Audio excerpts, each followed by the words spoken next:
In the warm glow of the Christmas lights, the atmosphere inside the Whitaker living room should have been something serene, but instead, it rippled with tension thick enough to cut with a knife. Evelyn, the family's matriarch, leveled her glare at Brooklyn with the force of an avalanche. "Don't even think about stealing your brother's credit," she snapped, her voice bouncing off the walls and landing heavy on Brooklyn's shoulders. Brooklyn, 27 and an innovative software developer, felt the sting of those words like daggers. For as long as she could remember, she had been the shadow behind her younger brother Landon, the family's celebrated prodigy who, in her parents' eyes, could do no wrong. Landon had wandered off to fetch some treats, leaving Brooklyn to grapple alone with her family's disdain. Despite the festive pine-scented air and the cheerful twinkling tree, Brooklyn's insides roiled with indignation, the accusations echoing painfully in her mind. Since midsummer, Brooklyn had quietly sacrificed her luxuries, redirecting part of her paycheck to help her parents make ends meet. But Landon had claimed that contribution for himself, basking in the glory without batting an eye, and their parents accepted his version of events without hesitance.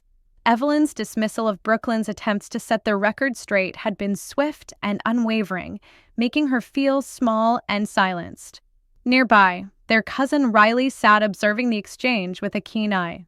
Finally, she interjected, slicing through the tension with her sharp inquiry. "Hold on a minute," she challenged, her voice demanding attention. "Have you ever seen any evidence that Landon is the one sending money?" Their father, Marcus, dismissed the question with a wave of his hand. "Landon wouldn't deceive us about something so important. He's always been the dependable one." The word dependable stung Brooklyn anew. She thought of all her sacrifice nights out, the unnecessary clothes she didn't purchase, and how empty her evenings felt as she watched friends enjoy what she had forfeited, all to help her family. And yet, any act from her was overshadowed by Landon's supposed altruism. Just then, the front door swung open and Landon strolled in, exuding an irritatingly carefree air as he set the bag of candy down. "What's going on?" he questioned, his voice as annoyingly cheerful as ever. Evelyn shot him a glance that pleaded for clarity. "You need to tell Brooklyn that you've been the one helping us, not her." Landon froze for a heartbeat, his eyes flicking between Brooklyn and Riley, then grinned that infuriating grin. "Come on, Mom," he chuckled, attempting to diffuse the situation with nonchalance. "Brooklyn just got confused, that's all. I didn't want her to worry about the expenses." Brooklyn's fury simmered to the surface. "Confused," she echoed, disbelief coloring her voice. "I've been sending support since July, and you know that." Riley crossed her arms, clearly fed up. "Landon, why has there been no word about all this?" The facade cracked, just for a split second, before Landon resumed his dismissive air. "What on earth are you accusing me of?" he countered, his tone tinged with condescension. "I've been doing this out of love for Mom and Dad." Brooklyn felt her patience fracture. She stood, her chair scraping harshly against the floorboards. "You let them believe this lie, Landon, knowing full well it was me." "Why?" "To bask in their admiration." Once more, Riley stepped in, her voice firm and mediating. "All right, there's a simple way to get to the bottom of this. Have any of you seen proof, bank statements, anything, that Landon is indeed the one transferring the money?" As the tension in the room grew thicker, a silent standoff emerged. Brooklyn, the family's undisputed mediator, sat on edge as Riley, her pragmatic cousin, asked a simple yet revealing question. "Screenshots or anything?" she inquired, her eyes scanning the others. Evelyn and Marcus exchanged uneasy glances, Evelyn finally stammering, "Well, no, we didn't really think it was necessary." Landon assured us. To this, Landon turned rapidly towards Riley, his previous composure replaced by a piercing glare. "You're out of line here, Riley," he barked defensively. "This is family business, and you have no idea what's truly happening." Riley remained unfazed. "I've observed enough," she replied, her voice cold and clear. "I've watched you soak up gratitude for deeds you had no part in, Landon. You're steering them with lies, and you know it." Landon scoffed loudly, shaking his head with disbelief. "Unbelievable," he muttered, pulling out his phone. Fine. You want proof? Here.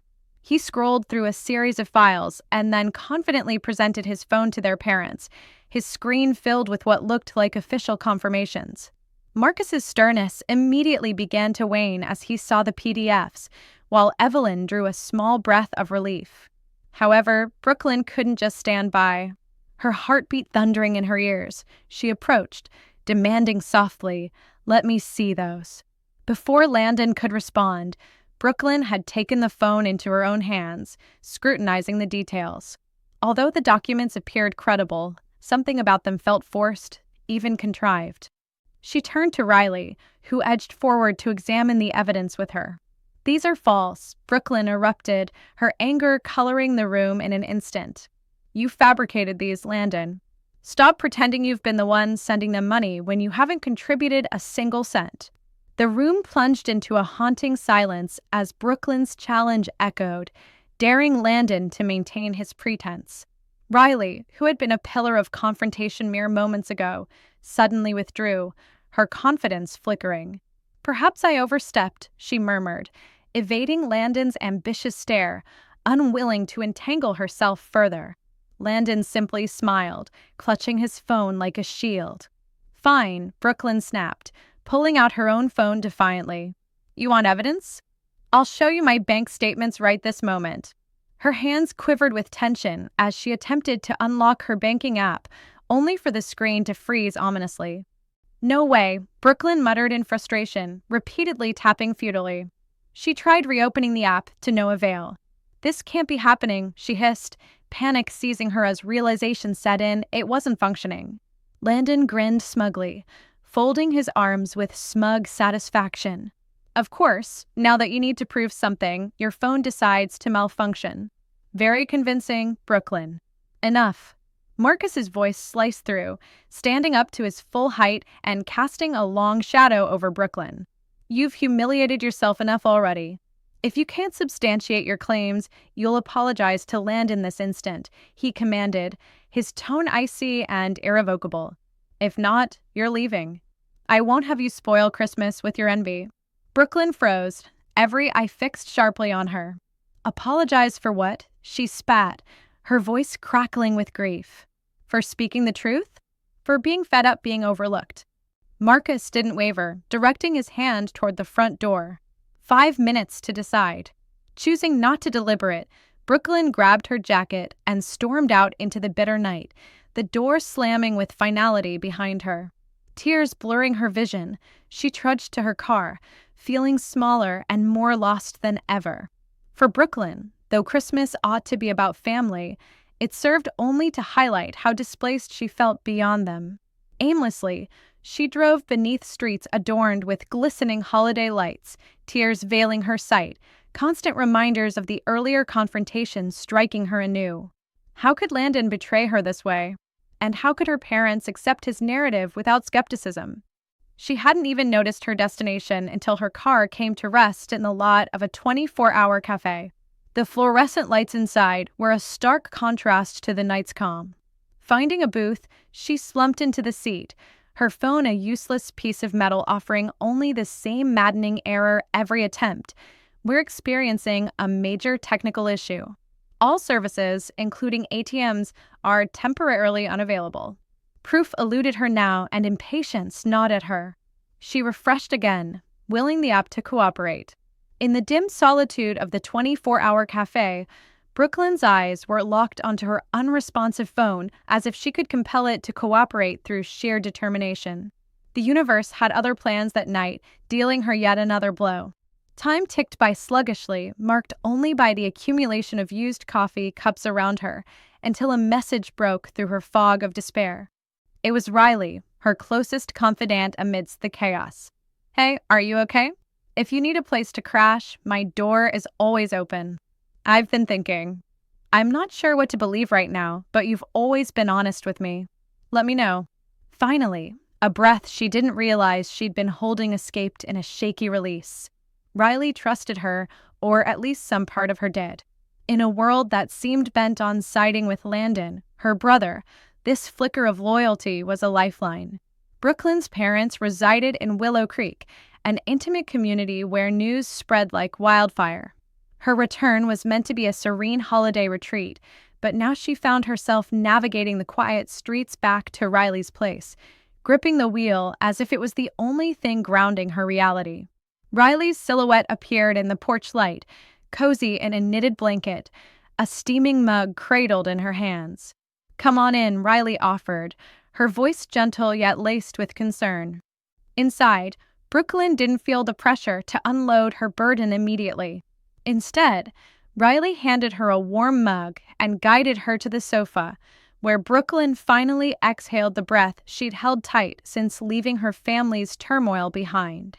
"I'm telling the truth, Riley," Brooklyn confessed after a pause, her voice cracking under the weight of unspoken emotion. "I've been sending them money every month since July. Landon knew, and he let them believe it was him.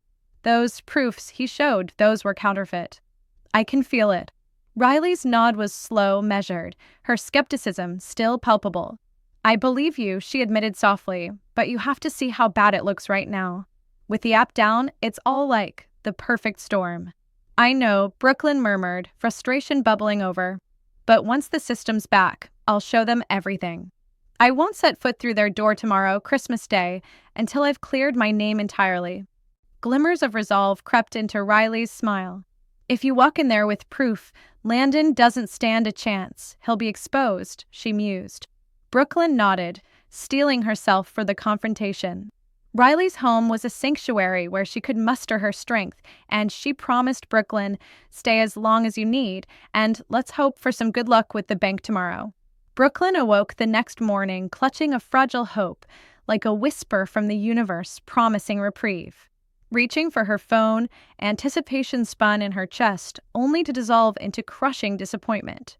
The app displayed the same infuriating message: "We're still experiencing a major technical issue. Services remain unavailable."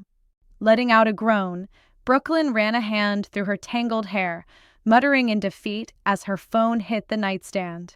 She laid there for a moment, staring at the ceiling, frantically searching her mind for alternatives. How could she prove her innocence without access to her finances? A gentle knock came from the door. Riley peeked in, 2 steaming mugs in hand, her expression falling as soon as she saw Brooklyn's despair. "Still no luck," Riley surmised, sitting beside her. Brooklyn shook her head, accepting the warm mug. "Nothing. I don't know how to face them, Riley. My word against Landon's doesn't stand a chance. They'll never side with me." "There has to be another way," Riley said, thinking aloud. "What about calling the bank? Maybe they can verify your transfers over the phone." Brooklyn considered it briefly but quickly dismissed the notion. Even if she could reach a bank representative, her parents wouldn't entertain hearing her side through a phone call. They'd likely dismiss it as another ploy. It was Christmas Day, after all, and bank branches were closed in any case. Despite that, Brooklyn attempted customer service, only to be met with the same automated refrain: "We're currently experiencing high call volumes due to a technical issue. Please try again later." Frustration rolled over Brooklyn in waves as she ended the futile phone call. Everyone must be hitting dead ends with the bank, just like her. "I have to think of another way," she muttered absently, her gaze fixed on the untouched coffee chilling in Riley's kitchen. Each path she considered felt like it circled back to a wall, trapping her in this loop of helplessness. Riley, distracted by her own screen, sensed Brooklyn's inner turmoil. The silence stretched out before Brooklyn suddenly recalled something vital, an overlooked detail that glimmered amid her despair: the confirmation emails. Each transfer she made to her parents left a digital trail. Those emails were separate from the app and immune to the current technical failures.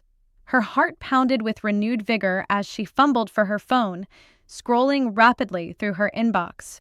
There they were, an unbroken chain of monthly emails confirming transactions from July through December, each linking her to her parents' account. "Riley," she exclaimed, her voice cutting through the quiet as she thrust the phone toward her friend. Riley's eyes widened with understanding, and a smile spread across her face. "You've got him now," she voiced with assured conviction. Landon's deception now stood no chance against this tangible proof. Brooklyn's determination crystallized. She would step back into her family's home, but only armed with her newfound evidence. If Landon dared deny it, Brooklyn was ready to present the truth right then and there, in front of everyone. For the first time in hours, control seeped back into her bones, the end of Landon's game in sight. Relief washed over her, albeit accompanied by a sharp twinge of embarrassment for not realizing this sooner. The clarity of hindsight struck hard, showing how her mind had been at war with itself since the confrontation. Her thoughts had scattered like leaves in a storm, trying to weather the humiliation of being wrongfully shamed in her own home. God, Brooklyn murmured, shaking her head in self-reproach. I can't believe I didn't check my email earlier. Riley gave Brooklyn's arm a comforting squeeze, her tone soothing. Don't be too hard on yourself. You've been through so much these past 24 hours. It's a wonder any of us could think straight. Brooklyn inhaled deeply, resolute. She had what she needed now. All right, she announced, determination reigniting in her eyes. I'm going to show them the truth. If they can't accept it, that's on them. Riley's supportive nod was all the affirmation Brooklyn needed. I've got your back, Brooklyn. Let's go show them. As Brooklyn pulled into her parents' driveway, she paused, the sight of twinkling lights and a festive wreath only mocking what lay ahead. This wasn't a return for celebration, it was a confrontation. With Riley's encouraging nod, they approached the door. Her mother answered, disapproval etched deep across her features. So you decided to come back, she remarked, her tone sharp. Behind her, Landon lounged arrogantly against the wall, a smug expression plastered on his face. Came to apologize, Brooklyn, he taunted, voice dripping with insincerity. Her father loitered in the background, arms folded, broadcasting disdain. Brooklyn forced her voice into gentleness. I just want to celebrate Christmas with my family. No drama.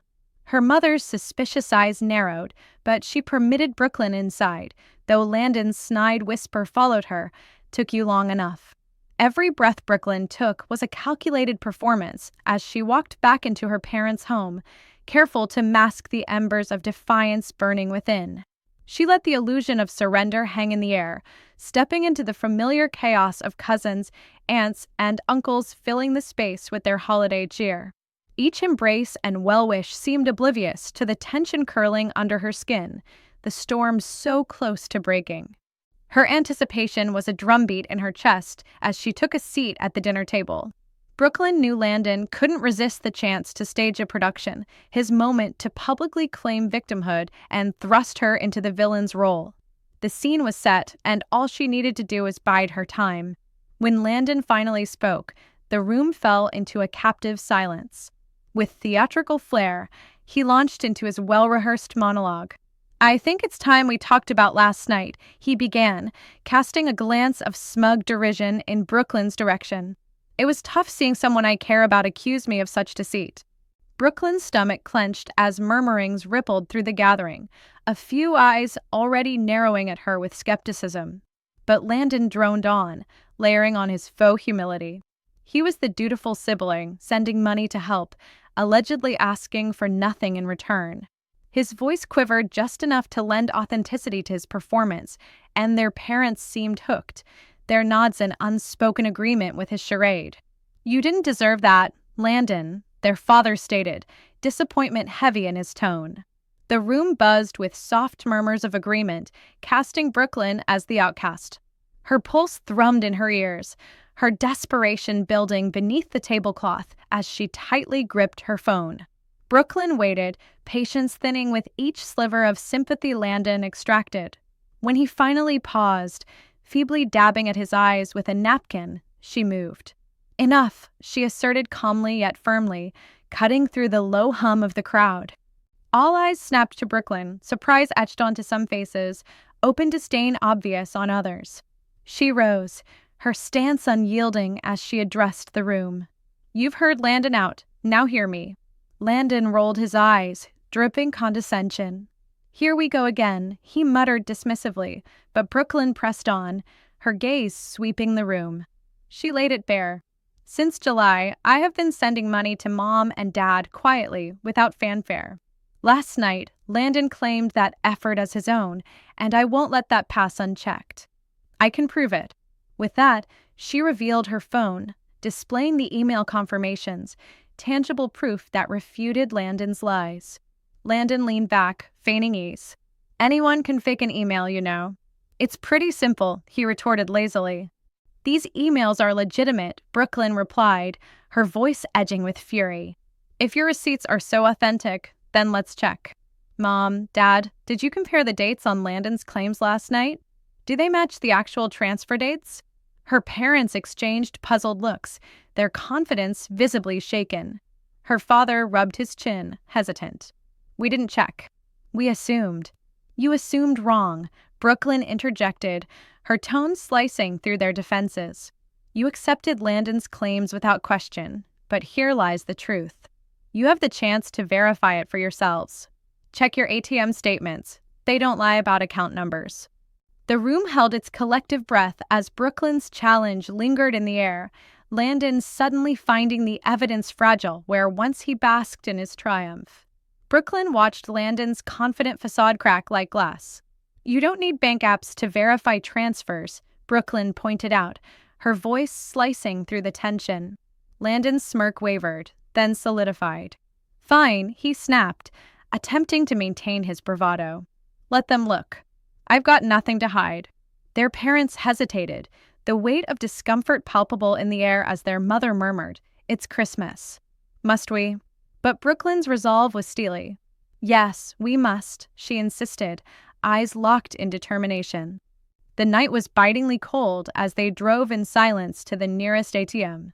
Her father's hands trembled ever so slightly as he slid his card in, accessing the list of transactions. Each date matched perfectly, confirming the emailed receipts on Brooklyn's phone. The account numbers corroborated her story entirely. Brooklyn's mother whispered, disbelief etched into her features. Every transfer is from Brooklyn. The bitterness of betrayal clung to the air when they returned home, the silence in the car a testimony to their realization. Inside, conversation ceased abruptly when they entered. Landon stood by the door, hastily shoving on his coat with a veneer of panic replacing his usual smirk. As their father spoke, his voice was a firm echo in the quiet. We checked the statements. Every deposit came from Brooklyn's account. You've lied to us. The truth unraveled in hushed gasps, relatives exchanging discomfort glances as they awkwardly began to leave. Landon's composure finally shattered. Yeah, I lied, he admitted reluctantly, tears tracing paths down his cheeks. You told me you didn't want to fuss about the money back in July. I figured, what's the harm? They already think I'm the responsible one. Brooklyn's heart twisted at the confession, a hurt she struggled to suppress. I shared that with you in trust, she said, voice trembling. Did you ever think how humiliating it was for me when you didn't support your own sister? Briefly, remorse flickered in Landon's eyes, but defensiveness surged back.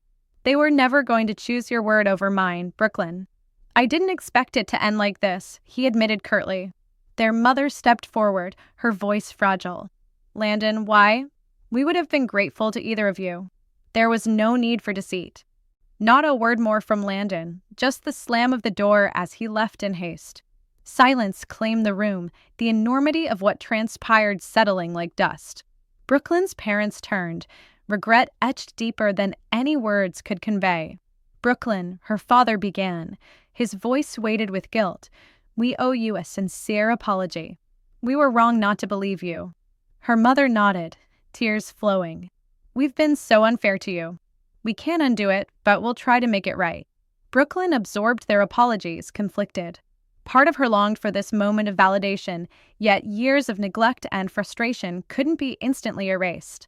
I appreciate the apology, she said quietly, her voice a mix of resolve and weariness, but it doesn't fix everything immediately. It'll take time. Her parents nodded silently, finally grasping the depth of their oversight. As the night drew to a close, the house settled into a much-needed stillness. With the house now quiet and stripped of its festive chaos, Brooklyn, her mother, and her father sat together in the living room, the residue of the evening's revelations hanging heavy around them. It was not the Christmas Brooklyn had envisioned, a holiday wrapped in warmth and family closeness. Instead, it had become a battleground for truth. But for once, she was no longer cast in the role of the antagonist, but rather the bearer of long-buried truths. Brooklyn glanced at the Christmas tree, the lights twinkling softly in stark contrast to the gravity of the night's events. It was a bittersweet victory. The air was lighter now, albeit tinged with guilt and a long road to healing. Although the season brought about visions of merriment, in this space, tonight's reward was clarity and understanding she had long sought. With a small, weary smile, Brooklyn finally allowed herself to believe that change, while slow, was inevitably on the horizon.